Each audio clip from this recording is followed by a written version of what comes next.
what is even going to be the new music industry now? What are we going to enter back into? I don't know. But we will adapt and we will learn and we will, because you have to.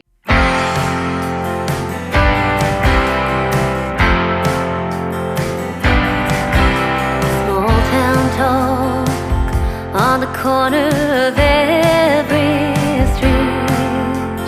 Tales of who did what and where in the morning summer heat, and everyone has a story they want to sell. Each trying to outdo the other in the small town hell.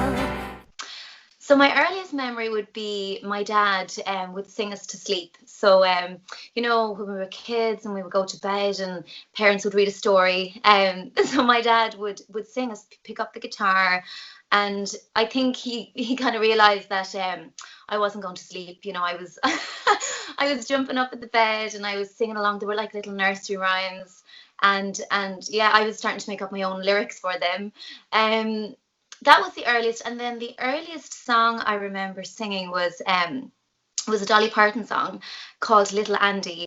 I started to write when I was around 10, 11, and then I wanted to learn guitar so I could accompany myself. So around that time, I was doing a few TV shows here in Ireland. So there was the Late Late Toy Show and The School Around the Corner. And it was from that then that led to my first record deal when I was 12. So I ended up signing the record deal, making an album, which was called First Impressions. And really it went on from there. People, when they think of your name, they think of Ghost. Yes. Did you imagine that Ghost would become the song that it became for so many people or all over the world? No, I never did, and I don't think you ever do. And there was two versions released. I had released a single called More Than a Ghost, but I was never really happy with the arrangement. And so I re-recorded it with just a vocal and piano for the album Free, and then released it as a single. And I think maybe I remember it was even a bit of a risk at the time because it was just such a, it was just piano vocal. It was such a stripped down song, and it was long as well. I think it was over 4 minutes for radio. 'Cause there in your arms is where I belong. If they're still open for me, I hear your voice saying my name, calling out, and I'll wait forever to have you here with me. But in my heart I know you're more than just a ghost. What, if it's okay to ask, what goes into creating a song like that does rise up the charts so quickly? Or is there any magic formula or I suppose, what is the magic formula?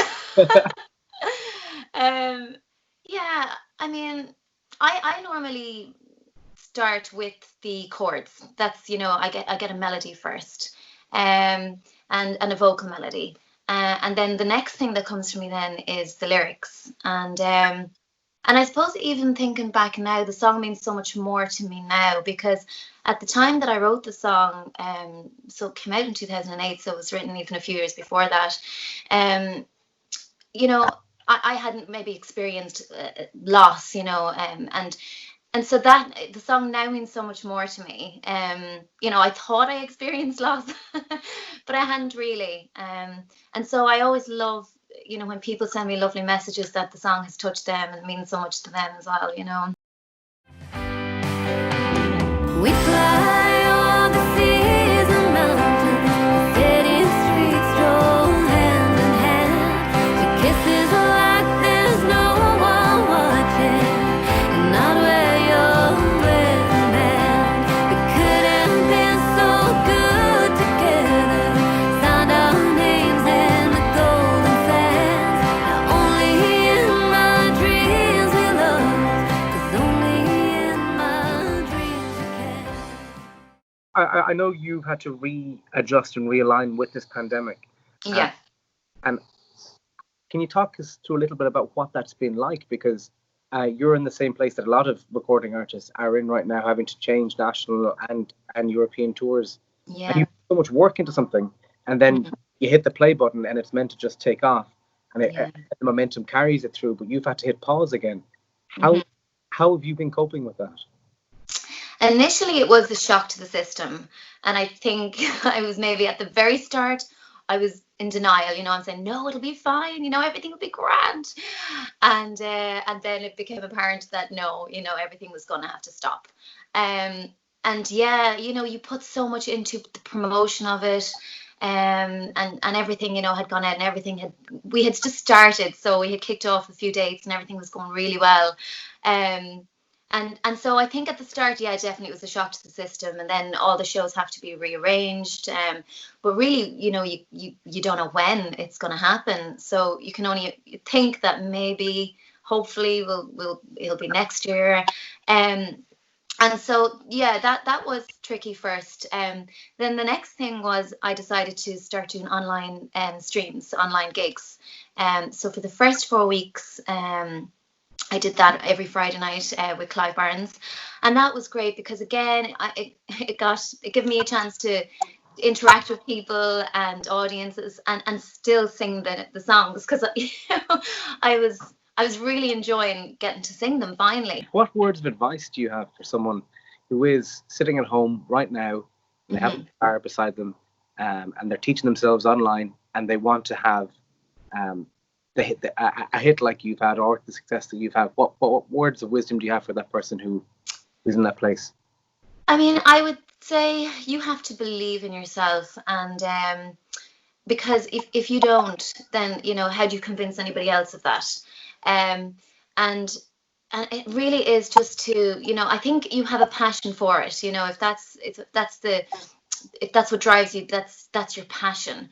And so you have to continuously believe in that, and you will have every door closed, in your face, and that's difficult, and you have to pick yourself back up again and get that suit of armor. And that can be hard, but you have to do that. And in today's music industry as well, you have to wear so many hats, so you have to be your own promoter, your own PR, your own manager, and so you have to wear a lot of different hats, but it also means that you're in control of your own destination.